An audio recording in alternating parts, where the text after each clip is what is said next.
Hi, இன்னைக்கு egg biryani தான் செய்ய போகிறோம். 5 மினிட்ஸில் டேஸ்டியான உதிரியாக எப்படி அல்ட்டியாக எக் பிரியாணி செய்கிறதுன்னு பார்க்கலாம் வாங்க. அதுக்கு ஒரு குக்கரை வச்சுக்கோங்க. நல்லா சூடேறின பின்னாடி தேவையான அளவு எண்ணெய் ஊற்றிக்கோங்க.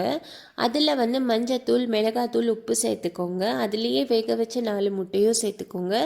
நல்லா ஃப்ரை பண்ணிக்கோங்க. அதுக்கப்புறம் அதை சைடில் எடுத்து வச்ச பின்னாடி அதுலேயே ஏலக்காய், லவங்கம், பட்டை, பிரியாணி இலை, அதுக்கப்புறமா பச்சை மிளகா, கருவேப்பிலை, அப்புறம் ஒரு வெங்காயம், அதுக்கப்புறமா இஞ்சி பூண்டு பேஸ்ட்டு, அதுக்கப்புறம் தக்காளி எல்லாமே ஆட் பண்ணி ஃப்ரை பண்ணிக்கோங்க. அதுக்கப்புறம் மசாலாஸ் ஆட் பண்ணிக்கோங்க. நான் இன்றைக்கி மிளகாத்தூள், தனியா, அதுக்கப்புறம் கரம் மசாலா, அப்புறம் லைட்டாக மஞ்சத்தூள் ஆட் பண்ணியிருக்கேன். அப்புறம் தேவையான அளவு உப்பு.